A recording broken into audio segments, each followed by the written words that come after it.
Hello and welcome. My name is Michael Canfield, and this is the story of our homestead, TheField, on BADA Farm, which is located in Tolbok, a small farming community in the Western Cape province of South Africa.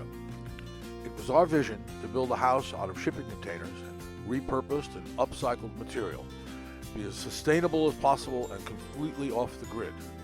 We were lucky enough to find an opportunity to build on a friend's farm that had been laying fallow for 30 years. It started with exploring the land, deciding where we were going to put a driveway. Starting from that, we crossed over the fence that bounded the land and explored.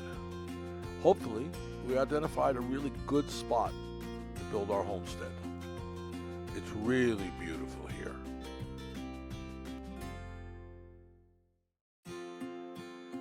Once we decided where we wanted to enter the property, the next step was cutting the fence so that we could get in and start marking out where we were going to actually build the house.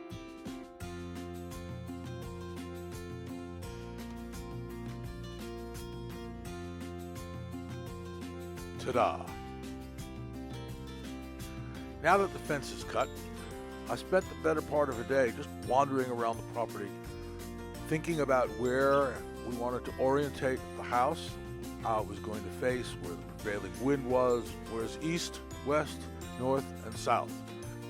Local building regulations stipulate that the structure had to be at least 33 meters from the dirt road that borders the farm.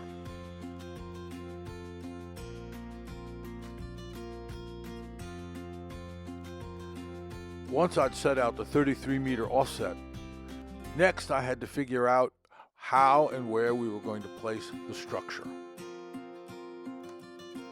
The position of the build was crucial because our solar panels were going to be roof-mounted and needed to be orientated north-northeast in this latitude and longitude. I marked the corners of a 1 hectare, about 2.5 acre plot on which we would ultimately build the homestead. The next step was clearing and leveling the land and getting ready to build. This is Jacob, the local grader driver. I'm meeting him at the entrance to BADA Farm. I'm going to lead him up the road to the homestead, which is not very far away.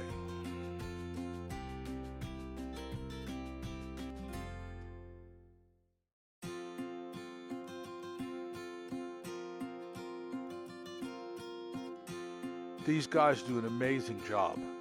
They're used to working in this farm environment, and they managed to clear the entire site of 2.5 acres in just one day.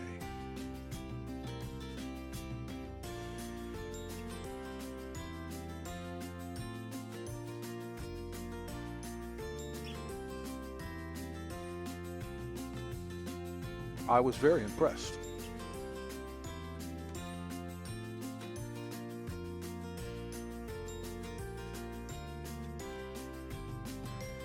And so was my wife, Nicole Theron.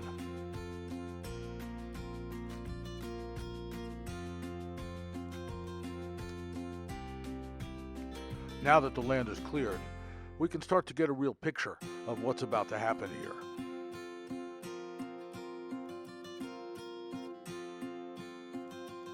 This is our friend Taka.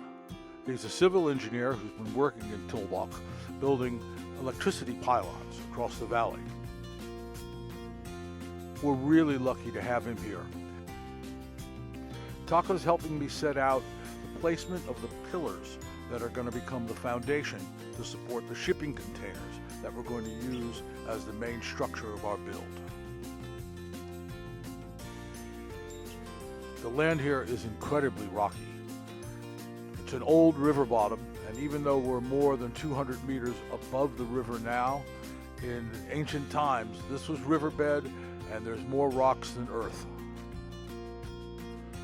Every one of the 16 pillars we're building on requires us to dig a hole at least 800 millimeters deep. It's really hard work.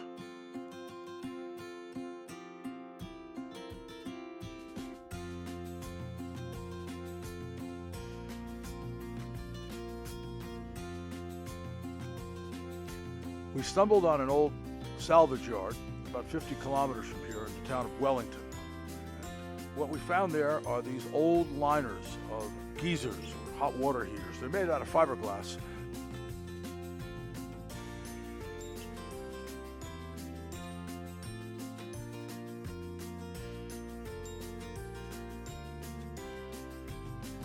It's our plan to repurpose these,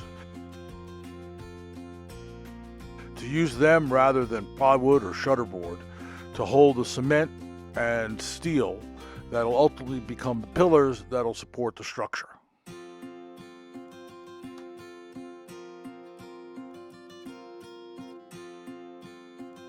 Much of this work is trial and error and experimentation, inspiration, making it up as we go along. Fortunately, it seems to keep working out.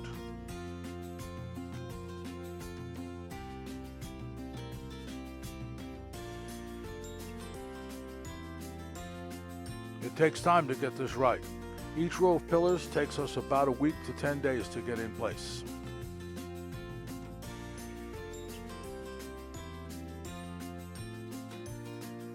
We've had some really good workers on the site. This is Simon, or Rasta as his mates call him. He's been our crew boss and he's brought a lot of knowledge and experience in the area to the job. Probably couldn't have done it as well without him.